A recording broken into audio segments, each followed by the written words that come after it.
se llegó a cambio hoy me embaé con emo a canga un de bote hombre a tico esa pero el acuario llegó va popo o cuiñanandere how you be. Mi nombre es Marco Antonio Flecha Torres, soy de un pueblo que se llama Tacuatí, en el departamento de San Pedro, en Paraguay.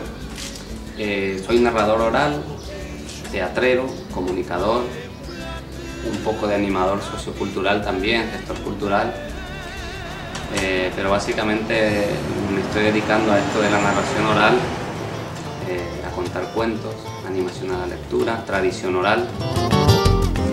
Mi nombre es José Luis Mellado Castro, yo tengo mamá.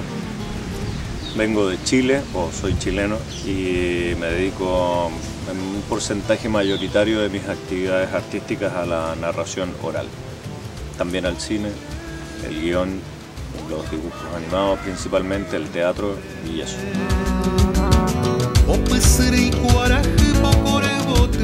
Soy Alicia Remesal y vengo de España, del sur de España, de un pueblo que se llama Lora del Río, en Sevilla.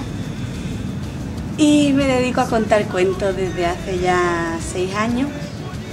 Tengo una pequeñita empresa de animación a la lectura, teatro infantil, y eso hago.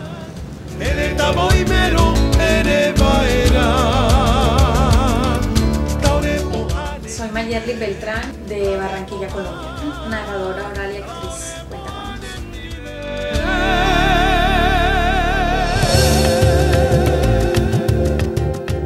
Me llamo Carmen Solís Espallargas, soy de Cádiz, España, y mi profesión con la que me gano el dinero, soy educadora ambiental y bueno, pues me dedico a diseñar proyectos de educación ambiental para sensibilizar a la gente que cambie un poquito el chip sobre otro mundo que puede ser posible, más sostenible.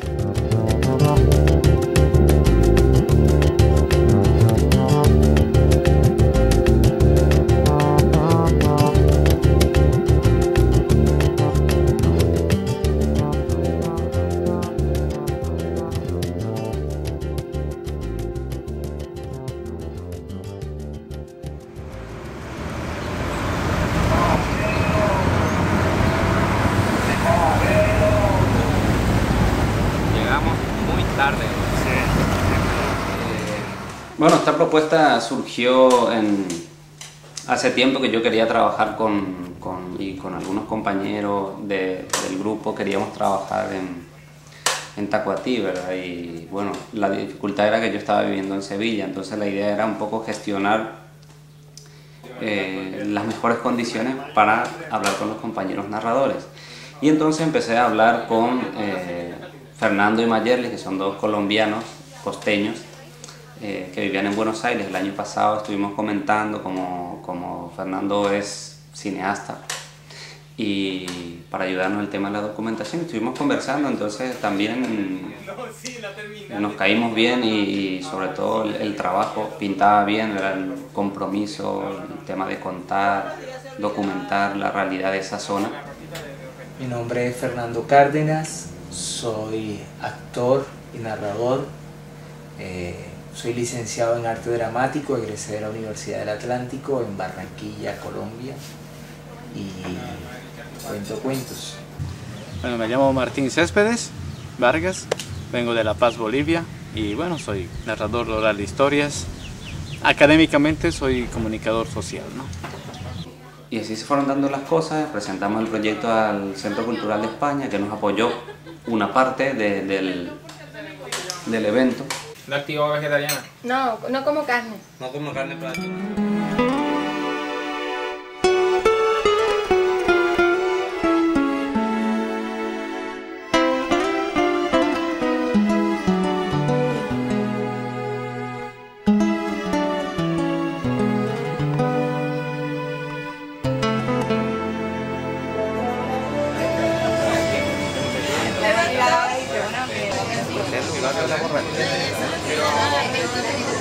Firuletes llevemos.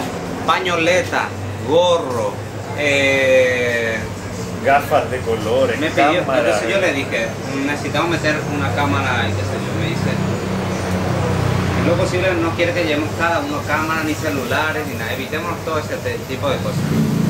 En todo caso le damos a ella y ella mete la cámara. Como yo anuncio que voy a venir unos meses antes, ahora me pidieron la posibilidad de hacer algo en el penal de Tacumbú, es una de las cárceles. Los que vieron, mis compañeros, ustedes que vieron, se habrán dado cuenta que eso no parece una cárcel. O sea, tú ves desde afuera y es una casa grande, y era una casa grande que se convirtió en cárcel, o sea que todo lo que está totalmente desplanificado. La gente está hacinada, entonces se dio esa posibilidad y aceptaron mis compañeros, ¿verdad? Yo había trabajado en la cárcel en España, pero es muy diferente. Entonces, a lo mejor no me imponía tanto, ¿no?, el entrar en una cárcel porque ya llevaba una experiencia de haber entrado en una cárcel de hombres y había sido muy buena. Entonces, quizás eso es lo que a mí me daba fuerzas para, o no estaba tan nerviosa como para entrar. Pero en el momento en que entré, a mí me impresionó. Me impresionó primero las condiciones en las que estaban ellos. No tiene nada que ver con lo que yo vi en España, en la cárcel de Córdoba. Y para mí no fue una experiencia nueva porque ya habíamos hecho teatro. Nosotros a partir del Festival de Teatro cuando éramos adolescentes y nos habíamos metido en las cárceles, no solamente la de Asunción, estuvimos en la de Concepción y de San Pedro. Pero sí fue interesante cómo cada uno fue reaccionando ante lo que estaban viendo, ¿verdad? Porque a todas luces, ¿verdad?, es una cárcel. No es un hospital, no es un campo de deporte, es una cárcel. Y con todo lo que eso implica, ¿verdad? O sea, es curioso porque resulta que fuimos a contar y se te acerca un tipo y te habla y eran sonados casos, por ejemplo, de crímenes jodidos, ¿verdad? A ver, por ejemplo, para empezar, la primera función que tuvimos en esta gira es la que fue en la cárcel de Tacumbú, ¿no?, para privados de libertad, y siempre en un lugar donde el público está en otra, ¿no?, donde a veces ni siquiera espera recibir ese tipo de regalos, de espectáculos. Es siempre como gratificante, y eso no sé si será gratificante para ellos como para uno mismo, ¿no? A mí me parece siempre el hecho de contar para personas que seguramente han hecho algo malo, quién sabe, estarán por inocentes, qué sé yo. A mí me ha ayudado mucho el hecho de contar en cárceles, también de desprejuiciarme. Hay gente que a lo mejor le chocó bastante, mis compañeros que vienen de otras regiones, por ejemplo de Europa, sí les llamó mucho la atención, ¿verdad? Porque no es lo mismo, o sea, no es entrar en una cárcel de Sevilla a Tacumbú. Y también como mujer me sentí muy observada, me sentí objeto, ¿no? Y eso también fue un proceso de superación, ¿no? De decir, mira, he venido a contar cuentos, a abstraerme de cómo ellos me estaban mirando e intentar que me viesen como una cuentera. Bueno, muchas gracias por compartir. Invito aquí a mis compañeros para que pasen, por favor.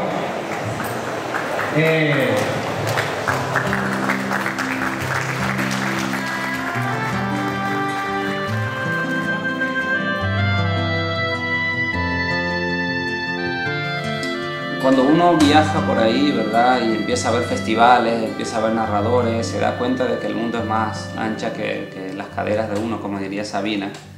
Y te vas dando cuenta de que hay narradores que te llenan, te copan y decís, ¡wow! De la zamputa, alguna vez voy a contar como ese. Pero por otro lado te vas dando cuenta también que no es fácil la convivencia, o sea, una gira de un mes o de 2 meses o de una semana, a veces en 2 días te peleas con alguien. Entonces el criterio fue que sean buena gente, ¿verdad? Aunque eso no existe, ¿no? Como criterio, ¿verdad? Porque luego, ¿no?, felizmente los amigos se eligen, no como los parientes. Pero broma aparte, el criterio fue un poco eso, ¿verdad? Básicamente, una persona que cuente, ¿verdad?, un buen narrador, pero también que tenga un compromiso con la narración, pero también con con el compromiso que yo tengo con lo que quiero hacer. Entonces yo le hago la propuesta y le digo, mira, yo quiero trabajar contigo, ¿verdad? Porque tú haces esto, me interesa esto, quiero llevar esto a Tacuatí, a Paraguay, a la gira, porque ofrecí lo de Tacuatí y luego les abrí el abanico de la gira, ¿verdad? Y sí, en estos casos nunca hay mucho dinero porque el apoyo que se da es muy bueno, pero nunca alcanza, ¿verdad? Porque imagínate, venimos de Chile, de España, o sea, venimos 2, 3 de España, de Chile, de Colombia, de Argentina. O sea, solamente en pasaje eso tradúcelo en euros y para colmo aquí los apoyos son en guaraníes, ¿verdad? Que es una moneda que vale poco, entonces tradúcelo eso en dólares o en euros y es mucho dinero y no, a veces no termina de compensar. Después de Alicia va Martín. Como autoridad de que ya va. Después de Martín va... Pero tiene que ser muy breve todo aquí, porque somos demasiado. Te traigo vasos. ¿Cuánto tiempo tenemos para...? No, pero la gente no va a aguantar tanto. Agua, lo que necesitamos es agua natural. Bueno, les presento esta noche les cuento a Mayerly Beltrán, ella es de Barranquilla con Sabor, Colombia. Cuento cuentos porque me gustan, porque cuando era pequeña mi mamá y mi papá se sentaban en la puerta de mi casa a contar historias de duendes, de fantasmas, de brujas, porque ellos vienen del campo y en el campo hay mucha tradición en esto. Entonces se sentaban ahí. Yo recuerdo que de chiquita siempre fui muy miedosa. Cuando ellos se ponían a contar, yo me tapaba los oídos o me iba a donde la vecinita a jugar para no escuchar los cuentos. Pero cuando empecé a crecer, empecé a darme cuenta qué tan valiosas eran esas historias que contaban. Entonces les pedía que me las contaran. Y después me di cuenta que yo también quería contar eso y que en otras partes escucharan de dónde vienen mis papás, cuáles son sus costumbres y en qué creen. Por eso cuento cuentos.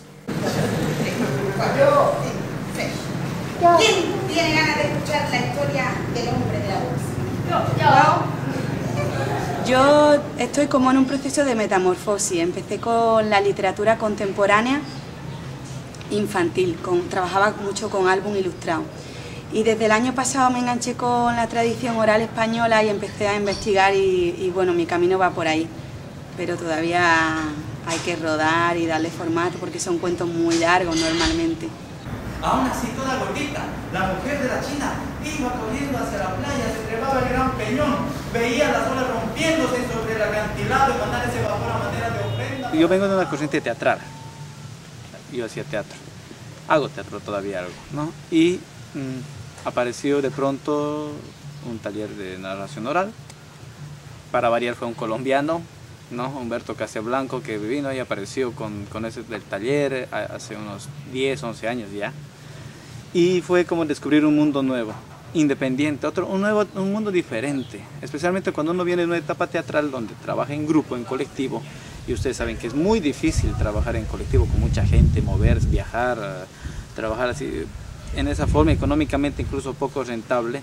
Entonces descubrir que la cuentería te ofrece unas posibilidades de creación a partir de lo que uno piensa y uno ve cómo ve uno el mundo, a partir de la cuentería, que uno no necesita de tanto aparataje, como que se libera y uno es uno mismo, se vale de la palabra, del cuerpo de uno. Entonces a partir de ahí nace esa inquietud. Con la resaca, en casa, recuerdo cuando tenía 13 o 14 años, me llevaron a una función en Cádiz, porque en mi ciudad hay mucha tradición de cuentos. Y nada, pues me llevaron a una función de cuentos de adultos. Era en un bar, se llamaba el Bar Albanta, era un cafeteatro y me emocionó, me enganchó. Eran los jueves por la noche y recuerdo ya que cada jueves iba a escuchar cuentos de adultos. Y así seguí escuchándolos y seguí creciendo con ellos. Y bueno, pues cuando cumplí 18 años me fui a estudiar a Sevilla y lo primero que pregunté cuando llegué allí fue dónde se escuchaban cuentos de adultos. Y me di cuenta que en Sevilla no existían. Entonces fue una de las cosas muy tristes. Y bueno, pues allí poco a poco pues fuimos creando un ambiente para contar cuentos para adultos. Mi repertorio es difícil porque es más conceptual, tiene otro tipo de instancias. El humor está ligado a que la persona sea lo suficientemente abierta de mente para entender que lo que estás diciendo no es ni peyorativo, ni es burla, ni nada. El personaje es el que se expone. ¿Se ha fijado lo básico que somos los hombres? ¿Ha visto algo más ridículo que un hombre cuando le gusta a una mujer? Sucede lo mismo en toda la naturaleza, ¿verdad? Imagínese usted el pavo real. Pierde la dignidad apenas vea la pava real.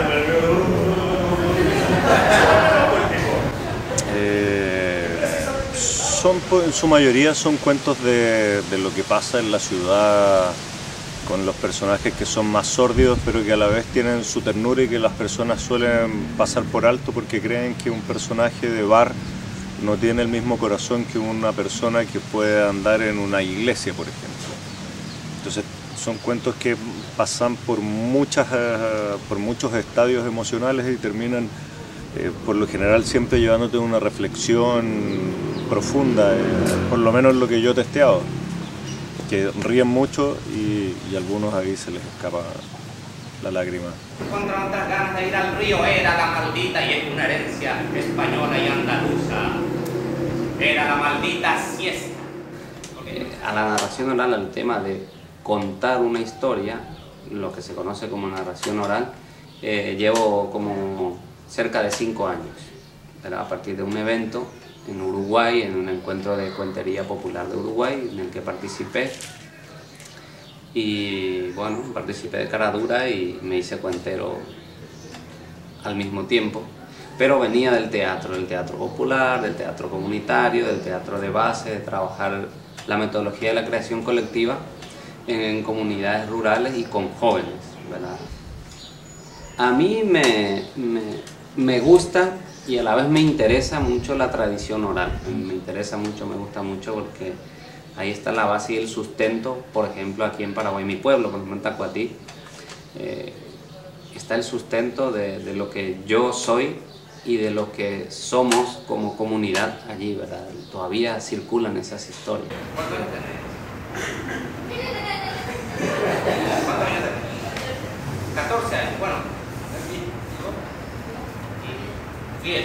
Bueno, más o menos así. Muchas de las historias que yo tengo, por ejemplo, en los casos de Perurimá, un cuento de mi hermano, ¿verdad? La historia del Curiyú, o unas vivencias, unos sucesos de mi pueblo, yo las recojo en guaraní, las escucho en guaraní, y entonces tengo que hacer el proceso de trasladarlo al castellano, ¿verdad? Con los códigos propios del castellano, habrá algunas expresiones. No dejo de que suene a guaraní, porque el guaraní tiene un ritmo, una cadencia, unas pausas. Entonces, si bien se pierde a lo mejor efectividad o se pierde precisión al trasladar al castellano, trato de que no pierda el sentido, ¿verdad? Y siempre cuento con muchas expresiones en guaraní, que se ve un juego lingüístico donde la gente ve una obra en castellano con mucho contenido de guaraní, pero no pierde el sentido de la historia. Poquete. Uy, qué rápido que son. ¿Y quién empaqueta poquete? Uy, ¿y dónde empaquetan las copitas en un? Paquete. Ya que veo que son ágiles por otra lengua. Bueno, mucho oído este cuento es muy sencillo y dice así. Cuento cuentos porque me gusta contar cuentos, me encanta. Siento que el hombre se educó a través de los cuentos. Lo primero que tuvo a la mano eran las historias. Creo que es lo más cercano, lo más primitivo también, y el inicio del teatro. Es como trabajar con el inicio, con tradiciones, con identidad, con cultura. Eso es lo que siento que es el trabajo que yo hago. Cuento cuentos y llevo mi identidad de mi folclore, de mi comunidad, de mi país, de mi región, con técnicas teatrales que aprendí en la universidad. La madre Godable, pericondable, viendo el niño Codiño Pericondiño le dice: niño Codiño Pericondiño, ve al bosque Codonte Pericondonte y deja libre a la liebre Codiliebre Pericoliebre. Por eso cuando en el bosque Codonte Pericondonte aparecen unos cazadores, de la nada aparece el niño Codiño Pericondiño y le dice: ¡hey! Si ven una liebre Coliebre Pericoliebre, por favor no la maten, déjenla libre. Tan tan y colorín colorado, cuento escapado, y tú que lo viste porque no lo cogiste. La idea es volver antes de a la tardecita noche. ¿Ahora dónde se quieren ir? Nosotros queremos ir al centro. La idea es que, como ellos nos conocen, te ve el centro, nos dejan. Este es un viaje muy serio.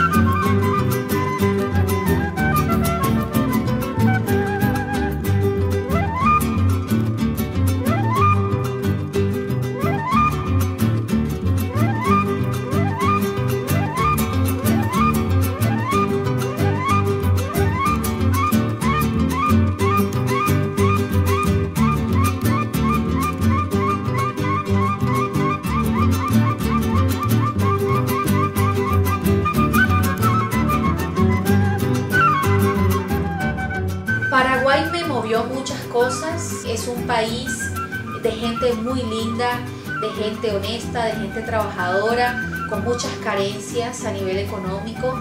La falta de dinero no influye en la calidad humana de la gente. La comida es lo primero siempre, y la comida está riquísima. Tiene otro sabor porque en Argentina la comida es más europea y aquí ya se empieza a degustar un poco América Latina. Lo que más me ha llamado la atención, la cocina a fuego lento, la cocina con leña, la comida hecha con amor. Yo quiero media picadita y medio arroz con carne. Sí, ahí dice. Picadita no, hay picadito lo que hay. Picadito, que digo. Medio picadito y medio arroz con carne.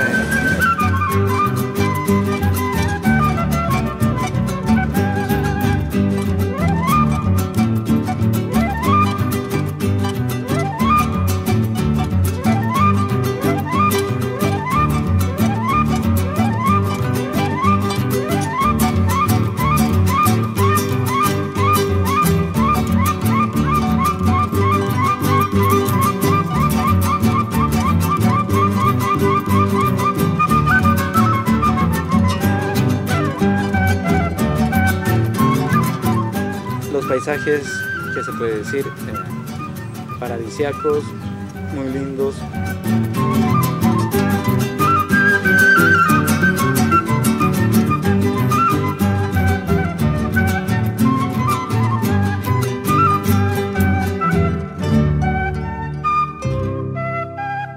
Lo que ves aquí es el lago de Pacaraí, inmortalizado por una canción que dice: una noche tibia nos conocimos junto al lago azul del Pacaraí.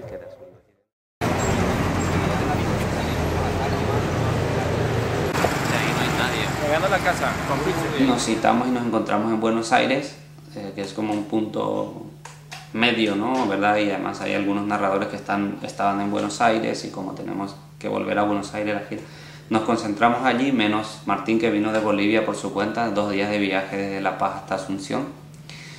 Nos juntamos allí, nos tomamos un autobús y vinimos. O sea que la gira empezó en Buenos Aires, el encuentro en Buenos Aires, el trabajo en Buenos Aires, tomamos un ron en Buenos Aires, planificamos el viaje en Buenos Aires, montamos un autobús y que se supone que en 17-18 horas llega, pero llegó en 21 horas a Asunción. Y nada, llegamos y al día siguiente empezamos en la cárcel. Yo estaba de viaje por 2 meses en América Latina, sobre todo en Argentina, y él me ofreció la posibilidad de viajar a Paraguay y me parece precioso. Como viaje para mí, precioso, y después como oportunidad para tomar experiencia, para narrar, me parece genial. Conversando por internet, me pregunta qué estaba haciendo, como acababa de pasar el tema de del terremoto en Chile el 27 de febrero, entonces había muy poca cosa que hacer, si no poca, muy poca o nada. Entonces, ¿qué estás haciendo? Muy poco, casi nada, solamente las visitas a otros países. Entonces, bueno, únase a nosotros si es que desea y ya, ok. Esa es la razón de esta estadía acá. Recuerdo hace 3 meses, en una noche de borrachera, andaba yo perdida, un poco perdida en mi mundo, y me lo propuso.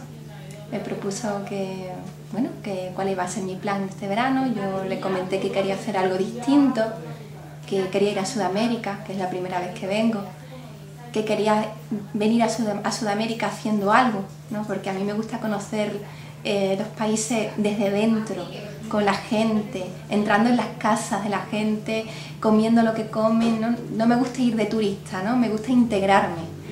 Y me propuso este proyecto y enseguida dije sí.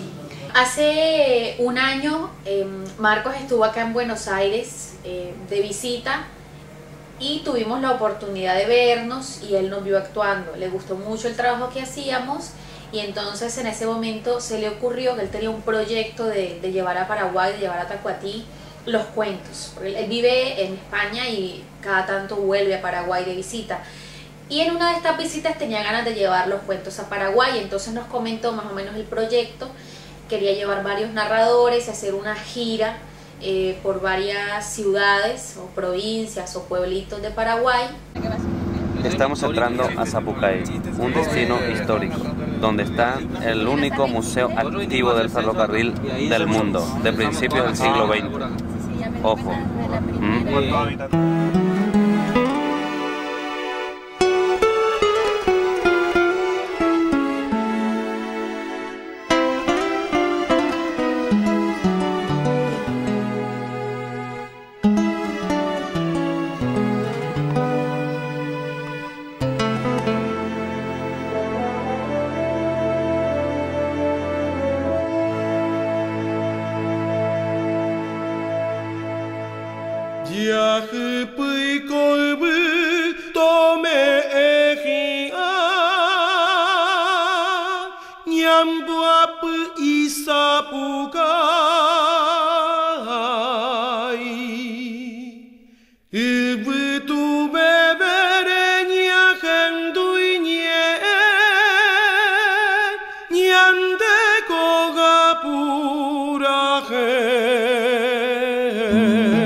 La estación de trenes fue en Sapucaí y fue una función como muy loca por todo lo que llevaba a ser una feria, ¿verdad?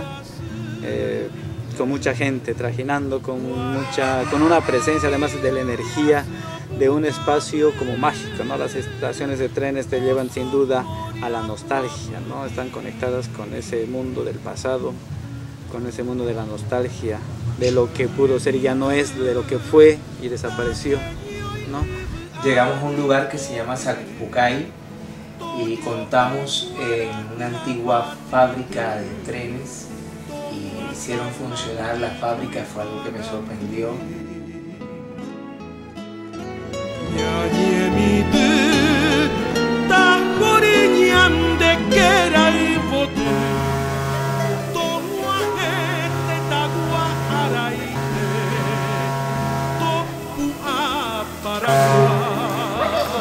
El pito estaba acá en el taller y tocaban el pito varias veces, 3 veces para avisar que el tren venía. Primero a las 6, después a las 6:30 y me parece que después a las 7 era el último llamado para que ya estuvieran aquí listos en la estación. Y también lo tocaban para cuando era la hora de comer, a esa hora todo el mundo se ponía a comer.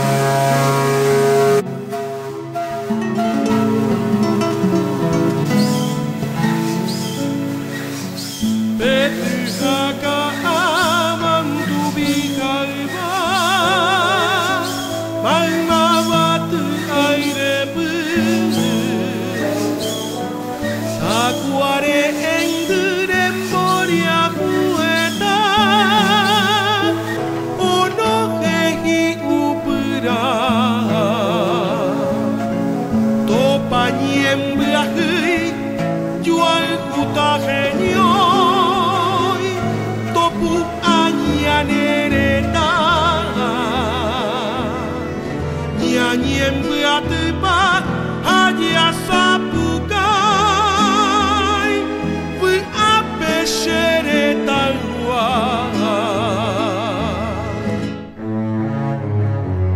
a cultivar. Tú a cantar, por favor, pues es que esa es la forma que tengo de despertarles. Lo que pasa es que yo vengo de una ciudad que se llama Barranquilla y el bailecito se echaba fresco a 2 caletas. Que no tenía ganas de hacer pipí, lo que tenía ganas de no hacer la tarea y de comerse mucho. Por todos lados. Y la mamá lo regañó, le dijo, pero Policarpo, ¿cómo serás de burro? E irse. Ayer estaba ella suspirando. Yo quiero subir a la superficie. Mira que le Elevar la nación.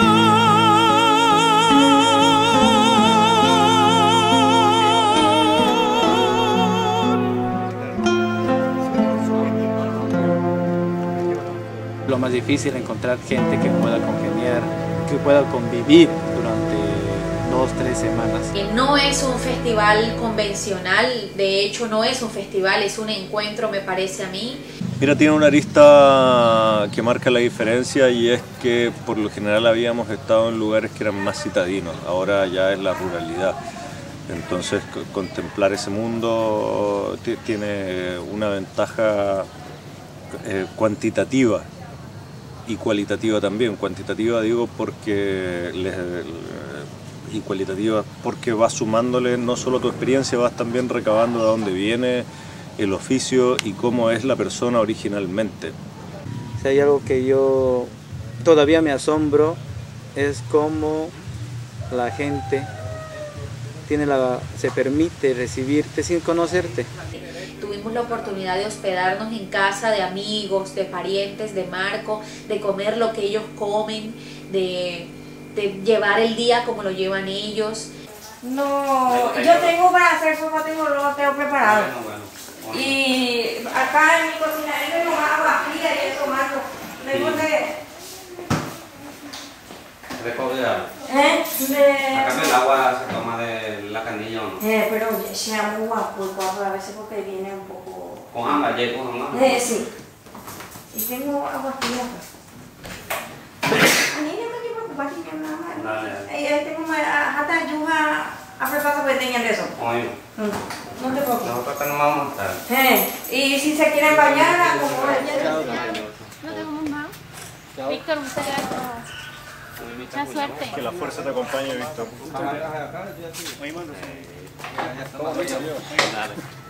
Chao, mucho gusto. Gracias. A él, sí. Le recomendamos ante Miriam. Bueno, hasta luego. Hasta luego. Hasta luego.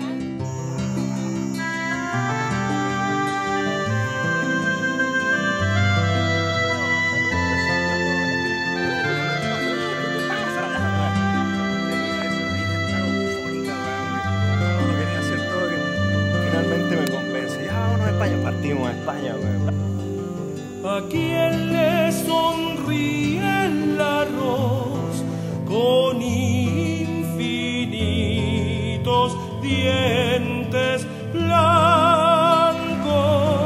¿Por qué me pican las pulgas y los sargentos? Porque la madera que se produce aquí es muy noble, pero sobre todo...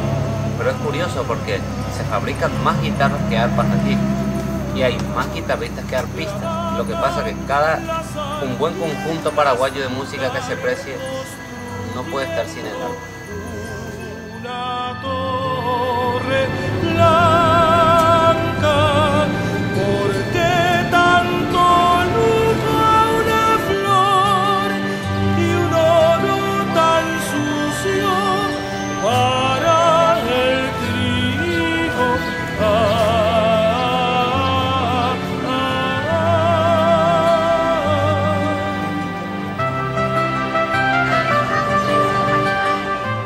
Clara Liliana Galinar, me apodan Lilita, soy de Villarrica, Paraguay y soy docente del área de educación artística, específicamente de la disciplina de música, y también estoy trabajando con un taller de narración oral dedicado exclusivamente a niños, y esto está patrocinado por la Escuela Municipal de Artes que tenemos acá en la ciudad.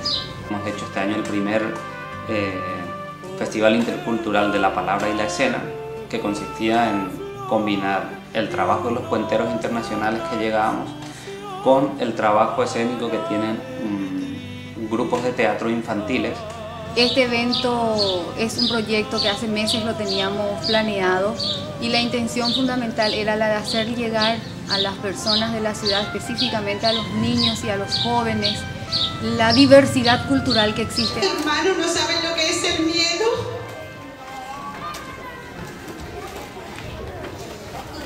Y ella tuvo que intentar explicarle lo que era el miedo. Pues me preocupa salir afuera por si me sucede algo. Eso es el miedo. Hermana, tú... En el teatro, de acuerdo a la capacidad de butacas con las que contamos, y considerando que tuvimos teatro lleno, mañana y tarde, aproximadamente fueron 900 jóvenes y niños los que se han beneficiado con este encuentro. Y luego a la noche estuvimos trabajando en la estación del ferrocarril de Villarrica, donde todo el barrio se volcó a la actividad, hacía un frío, al aire libre, y la gente aguantó, estuvo ahí un espectáculo de 2 horas. En la estación hemos tenido la participación del elenco de adultos mayores que funciona en una cooperativa aquí. Entonces también le damos un espacio a las personas jubiladas, ya que están un poco avanzadas de edad, y ellos presentaron un número de danza paraguaya. Un poco también para hacer conocer lo que es nuestro baile, algo de nuestra cultura, que sirvió como una introducción al Festival de Narración. Buenas noches. En la estación estuvimos aproximadamente 120 personas. Ese es el promedio, que es un número muy importante, porque ese es un barrio que no tiene mucha frecuencia de actividades culturales, y que hayan ido y se hayan quedado hasta el final a pesar del frío. Es una experiencia fantástica. Como narrador estuvo representando al grupo Eyuña Monbeú, que tratamos de mantener vivo. Eyuña Monbeú quiere decir ven a contar. Entonces se presentó el escribano Froilán Rodríguez. Una vez un grupo de amigos viajaban desde Buenos Aires hasta Villarrica, y en ese interín se consumían los aguardientes con un poquitito de hielo, también una bebida muy típica nuestra llamada tereré, que es el mate frío, y necesitaban mucho hielo. Entonces siempre se requería el hielo, y llegado en un momento dado, en una calurosa jornada próxima a la fiesta de fin de año, Navidad, Año Nuevo, se terminó el hielo. Se buscó hielo por todos lados para enfriar el aguardiente y la bebida típica nuestra, que es el tereré, el mate frío, y se acabó el hielo. Entonces se fueron a investigar por qué terminó el hielo, y el encargado del furgón de cargas y encomiendas, que dice: señores, no le puedo más proveer hielo porque mi muerto se está descomponiendo.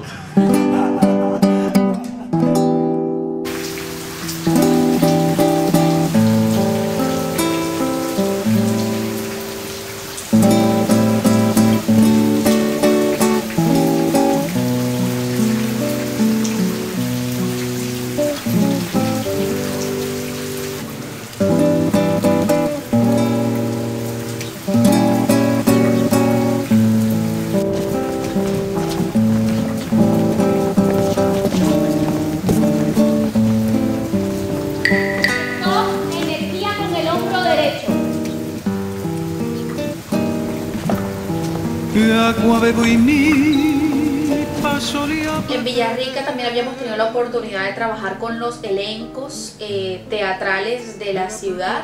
Había chicos, adolescentes y adultos, y el taller se dividió en 2 partes: un taller de expresión oral y un taller de expresión corporal. La parte de expresión oral estuvo a cargo de José Luis, la parte de expresión corporal y creatividad estuvo a cargo de Fernando Cárdenas y mía. Me gusta mucho eso de poder validar lo que dice un colega, y que la gente entienda que el que pareció es complemento de otro, y así sucesivamente, que somos una cadena de trabajo. Y en el teatro creo que es la parte donde más se explicita que lo que están haciendo es un ejercicio para poder vivir en comunidad luego, en sociedad. Mira, lo mejor de los muchachines estaba en la sonrisa final, de cuando uno les hablaba cómo funcionaba la voz y cómo esa misma voz se transformaba en una vibración que recorría paredes. Ahí cuando lograste que alguien se maravillara con algo y lo tenga como meta, te das cuenta de que los chiquilines, ellos todos tenían pasta, madera. Se dictaron también otros talleres en las universidades. Se realizó en la Universidad Católica de Villarrica con la Facultad de Derecho, donde se hizo el taller de narrativa y creatividad a cargo de Martín Céspedes y Marco Flecha. De nuestra parte, agradecer un poco eso, ¿no? ¿Verdad? Como decía, no traemos grandes verdades ni respuestas, sino al contrario, ¿verdad? Generar algunas preguntas, algunas inquietudes de que el lenguaje y la oralidad también puede usarse de manera creativa. En ese taller lo que se trató de buscar fundamentalmente es que los alumnos tengan en claro que para construir un discurso, una exposición, llámese cuento, exposición, disertación o una construcción del discurso para el juicio oral, que aquí en Paraguay se está comenzando con ello, hay que tener las ideas claras, ¿no? Y hay que saber partir y hay que estar conscientes del objetivo principal que uno como abogado, en este caso, quiere lograr. La idea de la gira siempre fue no hacer solo un show, un espectáculo, que la gente venga, disfrute, aplauda, luego se vaya a su casa y nunca más, o esperar hasta el año que viene. La idea es que en cada lugar donde vamos pueda quedar algo para la comunidad, ¿verdad? No solamente el recuerdo, sino queda un conocimiento, queda un compartir. Seguimos intercambiando por correo electrónico, por ejemplo, algunos aprendizajes y eso, ¿verdad? ¿Saben de dónde vienen? ¿De dónde? ¿Más lejos? Es de Colombia, ya acertamos. En Villarrica tuvimos no diría yo el invalorable, el valioso apoyo de la gente. Bueno, a través del Centro Español de Villarrica se hizo la actividad, pero sobre todo hubo un equipo de trabajo, un equipo logístico, que son los de Yuña Monbeú, que es el grupo de cuentería que se formó allí, y que encabeza la profesora Lilita Gañinar, ¿verdad? Que es una gestora cultural, pero muy buena, y todo el equipo de trabajo de ella, y nos dieron buen pasar, buen comer y también buena compañía artística.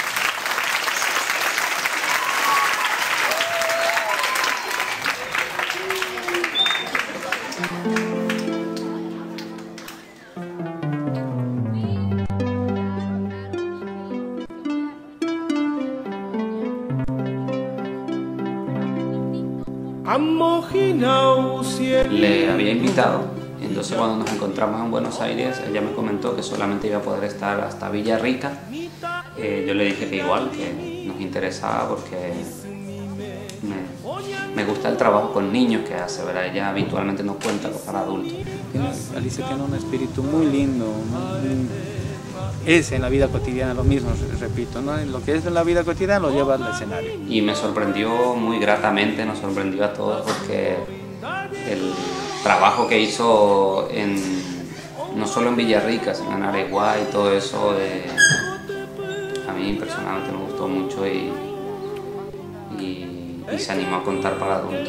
Tiene magia en escena, me gusta mucho el repertorio que selecciona y la manera como lo cuenta. Es como escuchar un romancero arriba del escenario. Me gusta mucho la energía que transmite cuando está arriba contando. Maiten mako cielito, Sherezai osere. Dereru iguishebe cielito, Ojami haigupe. Maiten mako cielito, Shereya abuelaku. Ojo vaku oje cabo, Sheven Guaratembiu. Ojo cuevo más cielito, mitad impio y popurú.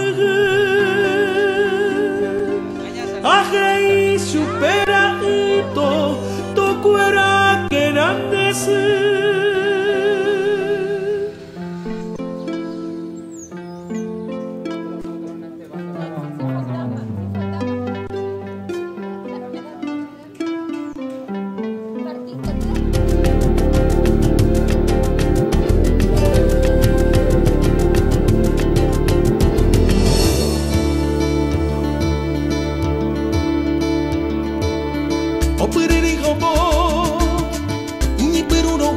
se llegó a cambio hoy nemba eikone muakanga unde botu. Bueno, respecto a Arenda, el encuentro, el festival para niños y niñas en Tacuatí, bueno, primero porque es mi pueblo, ¿no? Y sobre todo responde a una necesidad. El hacerlo en Tacuatí es muy simbólico porque responde a una necesidad cultural y sobre todo a una necesidad política, ¿verdad? Porque es una zona donde hay muy poca presencia del Estado en sus diferentes ramificaciones que puede haber el Estado, tanto a nivel local como a nivel regional y a nivel estatal. Resulta que la mejor presencia del Estado hoy en día es poner militares y policías, y no educación, cultura, desarrollo. Y yo creo que nuestro proyecto apunta un poco a eso, apunta un poco a favorecer una necesidad recreativa, una necesidad estética, ¿verdad? Porque no solo de pan y del hombre. ¿Verdad? ¿Y por qué el sector infantil? Porque es uno de los sectores menos favorecidos.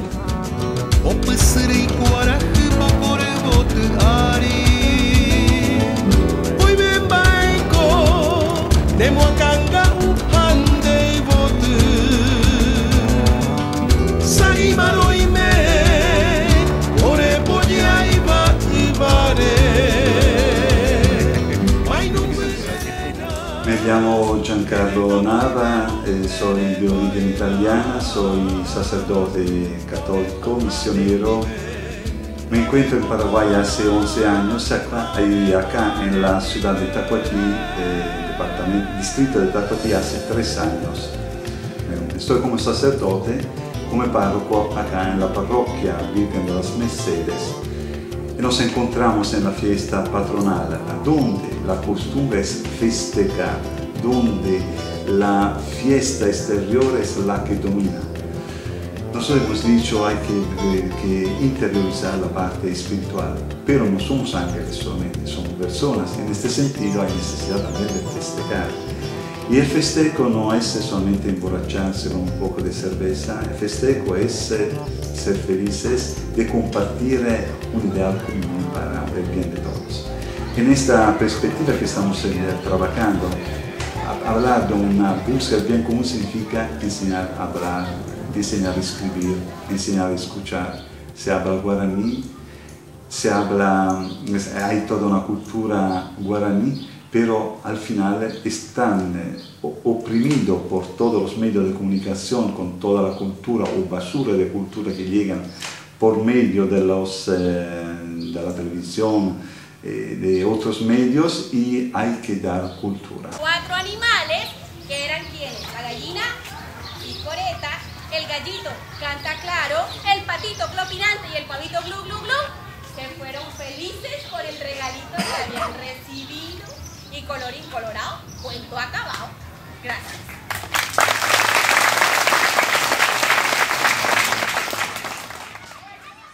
La cultura lleva a la posibilidad de un desarrollo. Un pueblo sin cultura no tiene futuro.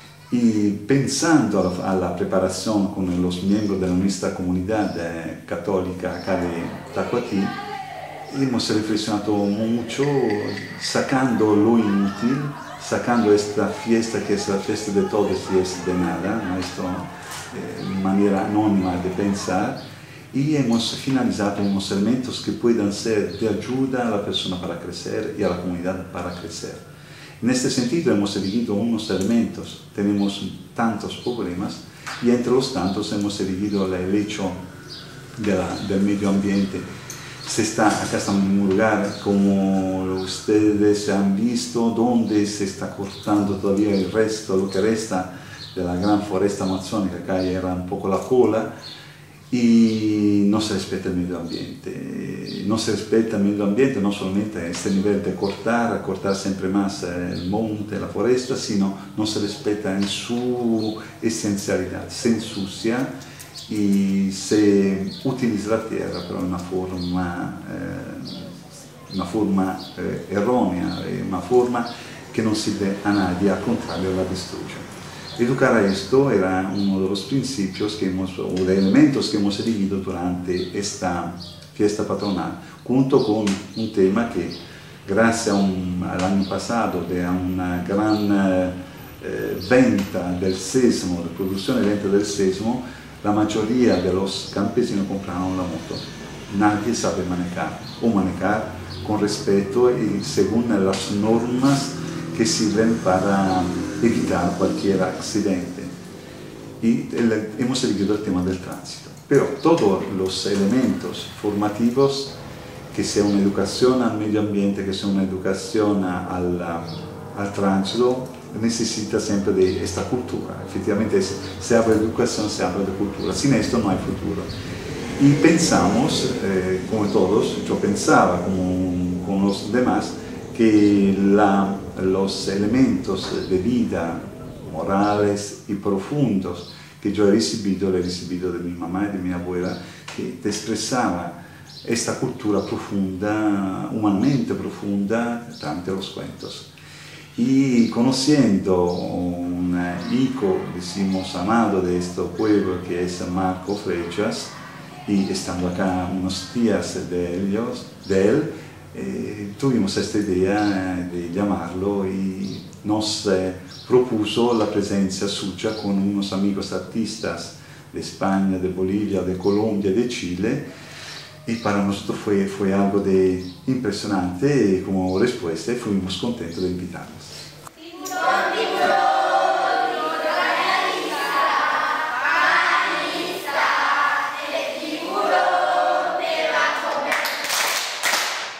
Tacuatí me parece un pueblo muy especial, con mucha personalidad. La gente, sobre todo, es lo que más me ha llegado, ¿no? El recibimiento de las personas, de cómo ir andando, paseando por el pueblo y todos te saludan y vienen a hablar contigo y te dan las gracias y te preguntan por tu país, te preguntan cosas, se interesan por mí, ¿no? Y no sé, me siento muy acogida, ¿no? Luego me parece un pueblo que creo que hay mucho trabajo por hacer, desde un punto de vista ambiental, que yo no puedo evitarlo. Creo que la gente de Tacuatí tiene que tomar el poder sobre el pueblo, sobre su recurso en el pueblo, ¿no? Sobre su entorno, pero creo que hay potencial. Había muchísimos niños, y niños de 3 a 7, 8 años, a 300, 400 niños. Escuché decir a alguien, hoy vivimos en ¿de dónde salieron tantos niños?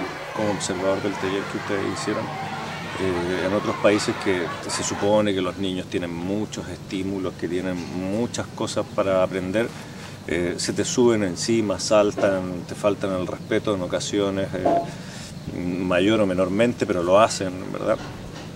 Y estos, al revés, son educados, o sea, a pesar de lo que entendemos nosotros como que la ruralidad es pobreza y falta de educación, es al contrario.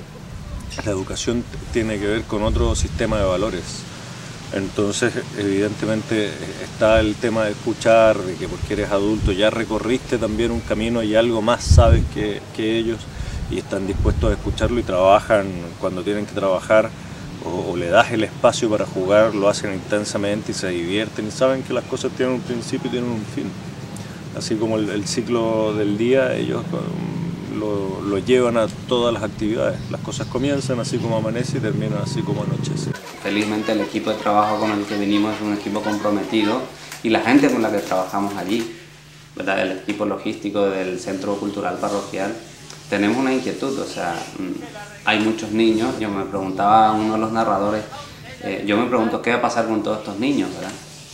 Y esa es como la pregunta así existencial.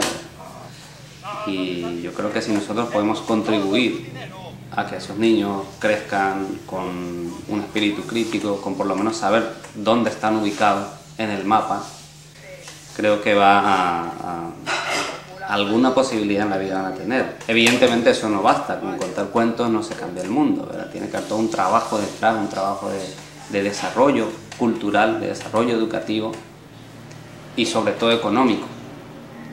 Por eso decidimos hacerlo en Tacuatí. ¿No? Cuando mi abuelo tenía 14 años fue a la guerra. Bolivia y Paraguay somos dos países con una historia común. Tenemos la Guerra del Chaco, del 32 al 35. Tenemos una frontera gigantesca en común, que es el territorio del Chaco. Sin embargo, nuestros dos pueblos se conocen muy poco, ¿no? Hay muy poco conocimiento en Bolivia del Paraguay y en Paraguay de Bolivia, ¿no? De repente el Chaco viene a ser como una barrera todavía infranqueable, porque es un territorio agreste, casi desértico, con muy poca población y mucha extensión de tierra. De repente eso es algo que todavía no hemos sabido superar, ¿no? Entonces, pero los dos pueblos, nuestros dos pueblos, no se odian, es decir, no es como en otras guerras donde de repente terminas un conflicto y ya nunca más ni te hablas, ¿no? Él me contaba todo lo que tenían que pasar, las vicisitudes, ¿no? Ustedes sabían que ahí en el Chaco todo era tan seco, que el tesoro más preciado no era ni siquiera conquistar la avanzada o el cuartel enemigo, sino era conquistar un pozo de agua. Otro hecho es de que la mayoría de nuestros papás, de nuestros abuelos o bisabuelos, tanto de un lado como del otro, han estado en la guerra y han sufrido pues, lo que han sufrido, ¿no? Y además porque somos conscientes de que esa guerra, la guerra del Chaco, ha sido una guerra provocada por otros intereses, por los ingleses, por el petróleo, que nos hicieron pelear, ¿no? Entonces, personalmente, a mí me intrigaba mucho Paraguay, pero precisamente porque era un país como lejano. Te intriga el no conocer un pueblo, un territorio. Pero también en la guerra del Chaco había otras historias, no solamente de disparos, de sangre, de muerte, sino también historias por lo demás curiosas. Y cuando se dio la oportunidad de llegar aquí, fue maravilloso ese reencontrarse, ¿no? Con la historia, con una historia en común. Feliciano Montoya estaba arrodillado ante la mamita, ante la virgencita de Charagua. Charagua es un pueblo del Chaco boliviano, ahí en el departamento de Santa Cruz, arrodillado y rogándole por favor, mamita, que salvara a su hijo recién nacido que caía gravemente enfermo. Los primeros que mandaron a la guerra fueron a los indígenas, que ni siquiera sabían español, sabían aymara, quechua, y vivían a 4.000 metros de altura, y de pronto vienen al Chaco a 40 grados centígrados y hablan guaraní, ¿no? Hace una forma como de deshacerse del indígena también, usada por las clases dirigenciales. Y le rezaba fervientemente, sudaba, lloraba, implorando piedad para su hijo recién nacido. Ahí Bolivia se ha visto a sí mismo, ¿no? Entonces ha sido un cambio radical. Y mi abuelo me hablaba de todo eso. De pronto, entraron por las puertas, abrieron unas viejas ahí rezongando, ¡ay, auxilio, que vienen los pilas! Los pilas son ustedes, los paraguayos. Los pilas, que vienen. Y al llegar a Bolivia,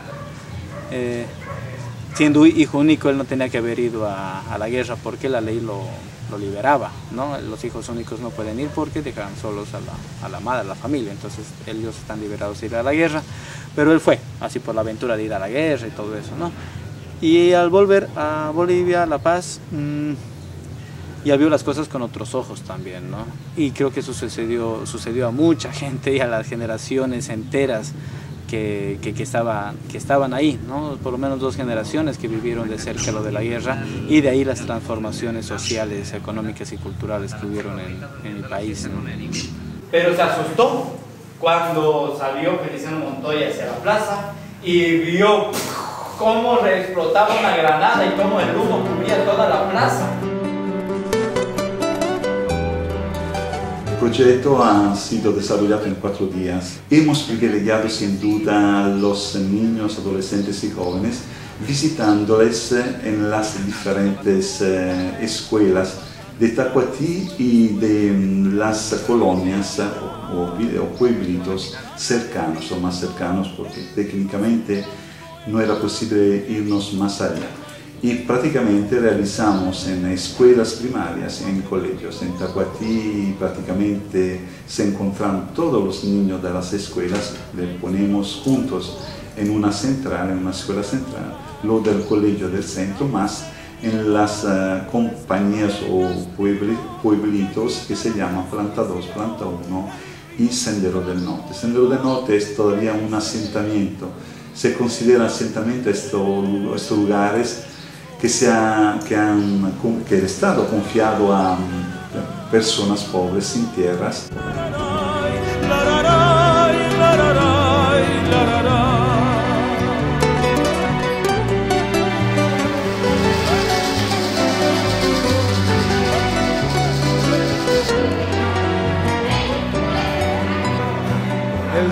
un gran poeta, él va cantando y cantando y la magia de su estro está gestando amoroso el canto. Nosotros hicimos esto, ¿verdad? Por Formosa, hicimos esto y entramos por acá, esta ruta.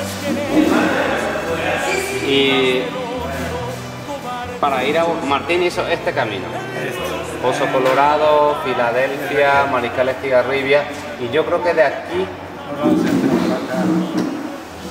no, yo creo que va, sí, La Patria, por ahí, porque esto es muy desierto. Y también fue muy útil, sobre todo, estos talleres que organizaron. Primero con los niños, 100 niños participaron en este taller. Donde se les contó cuentos, después ellos dibujaban lo que más les llamaba la atención de los cuentos, y también se les hicieron actividades de desinhibición y de estimulación a la creatividad. Entonces fue una experiencia bastante gratificante. Cara público, digo hola, ¿cómo estás? Hola, ¿cómo estás? Yo bien, ¿y ustedes?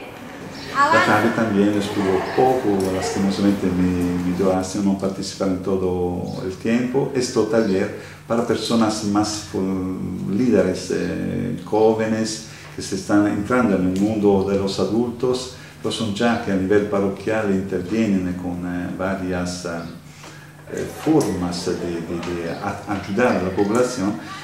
Había también profesores, personas o animadores sociales que seguramente con este taller han beneficiado para poder transmitir algo de profundo en una forma que era la de las abuelas, que digo que son formas más directas porque ponen el niño o el oyente al centro de la atención. No es un presentador de la televisión que habla y vos tienes que subir, que recibir, escuchar sí o sí lo que te anuncia, no, es lo que cuenta, que entra en el corazón de la persona y pone la persona que escucha al centro del acto. Por eso esto me parece como forma educativa, pedagógica enorme, grande. Abril te llamas. Qué linda, Abril. ¿Naciste en abril? No. No, así nomás.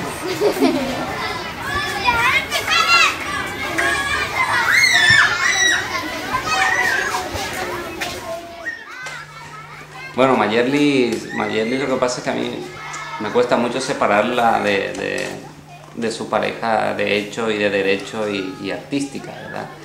Porque yo creo que ambos tienen una linda influencia, se influencian mucho.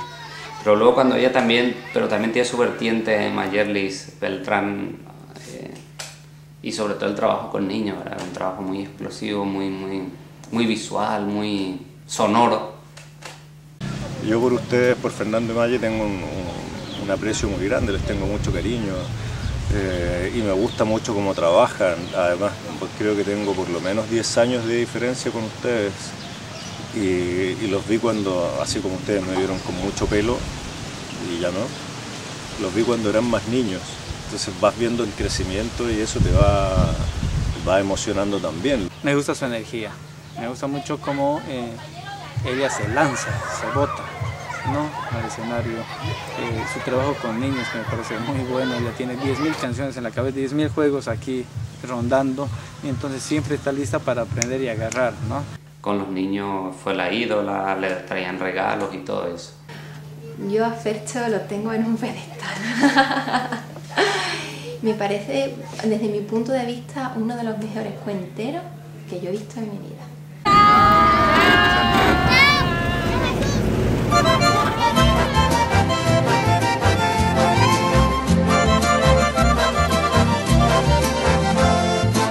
Natakupi, mano a la visera, jatamboyo ya se embaracamí. Amongara y bonana, guatrinchera, taro pura hey, 13 tuyutí. Aro pura hey, de regimiento 13 en Anagua de gloria, yero viaja y te. Ay, tibura y regimiento 7 la muralla, viva momu ajaré. Lo atama jawite saray, etepepete y con emeno ñeñanduca. Roge ya jagua, morera ure pedestal de gloria, oma e jagua. More ABI, Paraguay, eteba soldado llanero, urundelmi. Laja ego intero, ya la base va noro y cote ven, quiere no shishi. Mi comando y Rajendi, Brizuela, Moco y Bebo y Añambaracá. Al león, chaqueño y Iquere, Cuera, Mayor, Caballero, Moreno, Villar. Cachorro de tigre suele ser overo, mayora y de masitoye. Hoy me cuatía de 20 de enero, Peneño, Gatupe, Mojapú.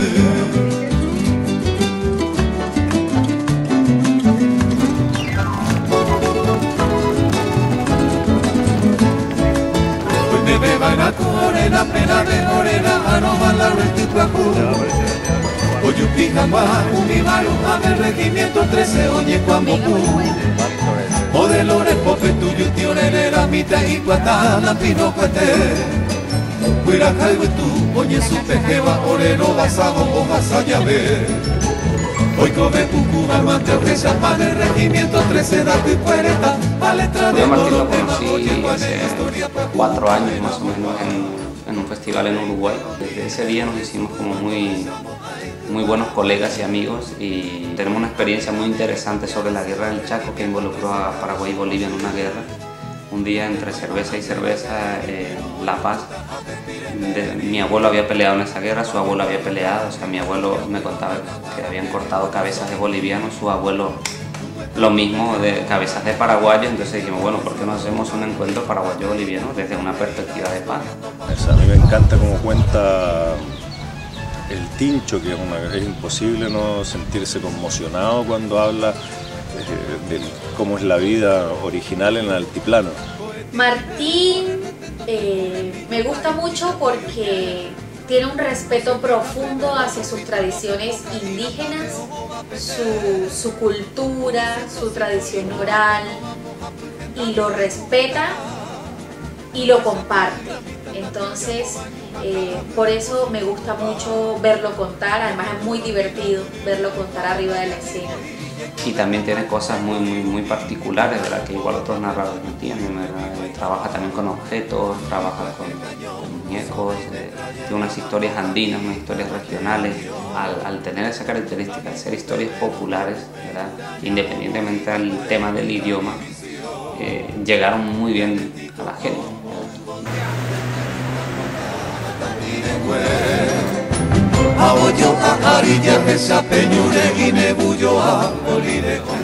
Yo presento en este escenario a uno que alguna vez fue mi maestro, ahora lo estoy superando. No cobro tanto como él todavía, pero ya llegaremos.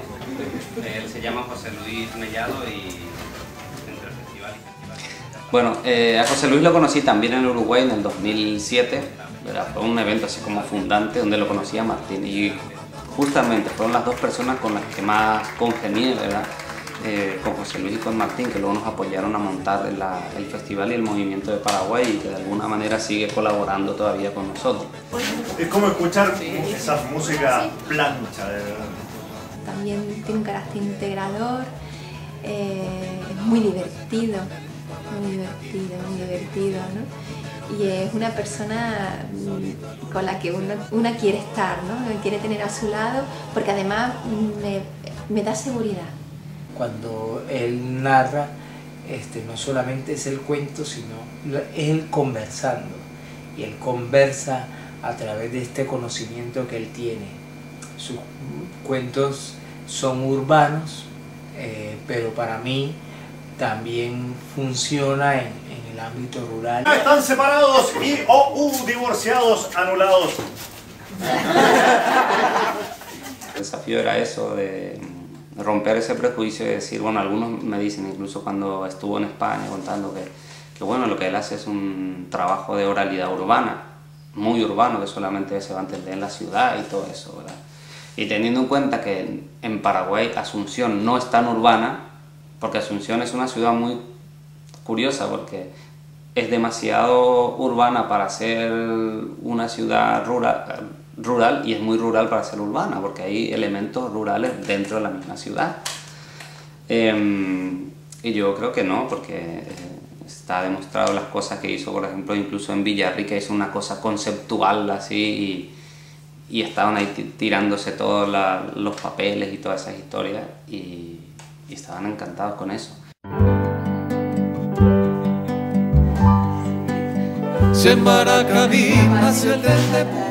Carmen es una chica que tiene un trabajo bastante interesante, está en la búsqueda, está como encontrando un camino. Me parece muy interesante en la medida en que ella tiene una convicción feminista y eso lo muestra en la escena. Para mí es muy coherente entre la forma en que piensa y la forma en que actúa. Desde ese punto de vista valoro mucho el trabajo que hace. Porque ella se asustó un poquito en la cárcel el primer día, fue una terapia de shock muy fuerte, porque ella había dicho, no, pero si yo ya trabajé en Córdoba, en una cárcel, no sé qué cosa. Cuando entró ahí, los presos empezaron a decirle, mamacita, quiero un hijo.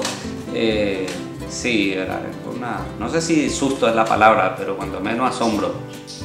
Y a partir de allí, bueno, se dio cuenta que esto era otra realidad y todo eso también. Y para nosotros resulta innegable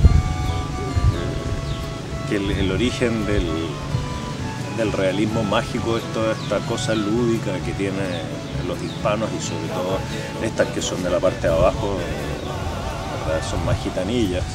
Entonces todo esto mágico, desbocado, que anda dando vueltas en el aire, lo traen ellos y va. Mira con la sorpresa que uno se topa. Y curiosamente hubo funciones que él funcionó, conectó muy bien con el público en Areguá, hubo funciones que de repente no tanto.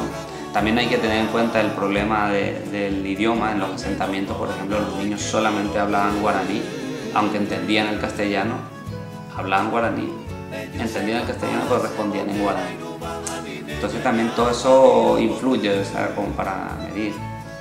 Pero digamos que en líneas generales la vi bastante bien. Yo desde muy afuera, ¿verdad? No he hablado con ella, pero creo que después de aquella se va a ir con mucho más aplomo, porque es la primera vez que salía a contar de España, si no me equivoco. Entonces, y además en comunidades guaraní hablantes.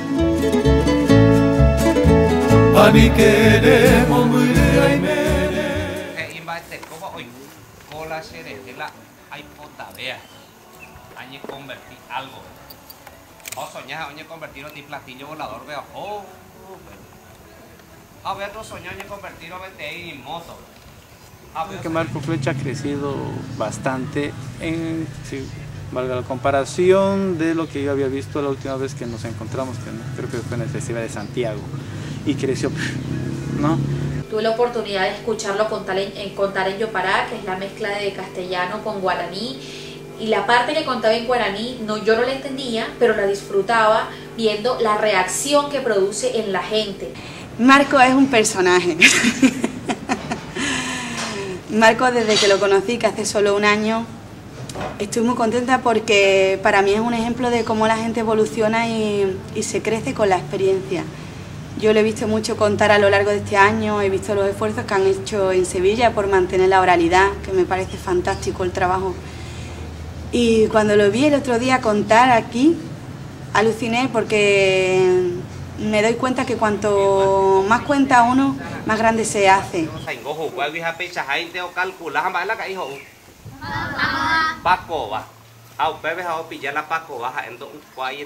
Sin duda alguna creo que todos hemos notado la diferencia de contar en castellano y contar en guaraní, ¿no? Por mucho que la gente entienda el castellano y lo entienda bien, pero cuando cuentas en su lengua materna es otra, no es el entendimiento y es el sentimiento. Ahí ya juegan otras lógicas, ¿no?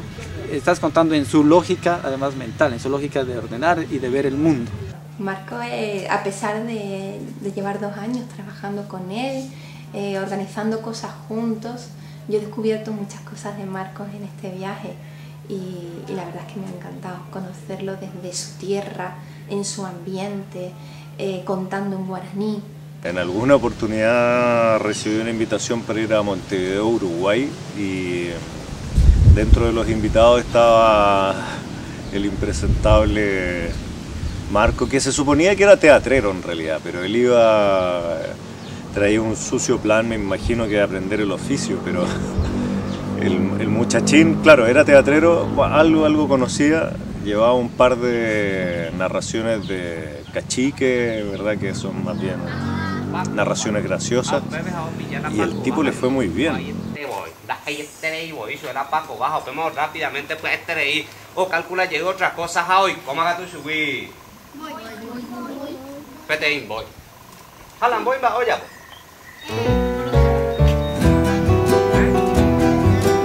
Aparte tiene un olla por la mano.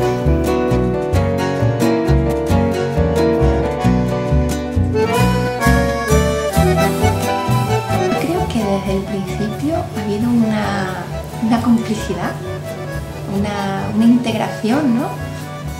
Que no hacía falta casi explicar las cosas. O sea, yo me he sentido que no era yo la que contaba sola, sino que tenía un apoyo detrás que me acompañaba.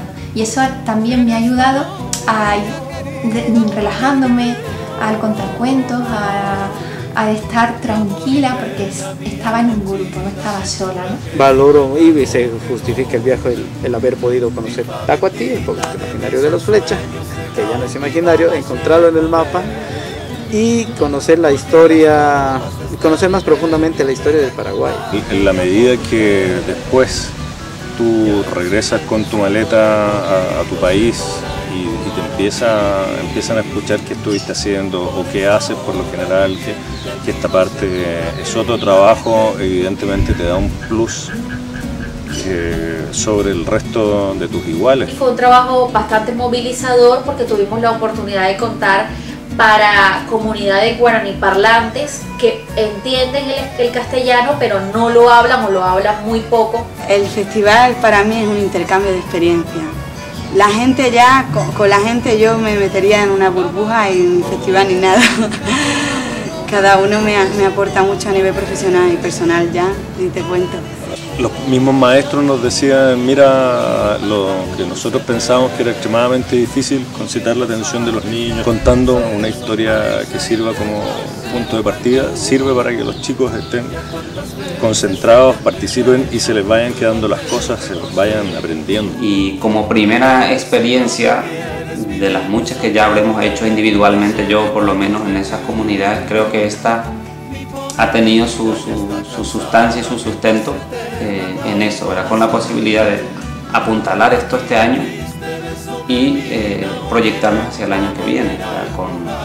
No sé si con más cosas y con cosas más grandes, pero sí seguir un poco la línea de lo que se había iniciado y que no se corte mucho el proceso, ¿verdad?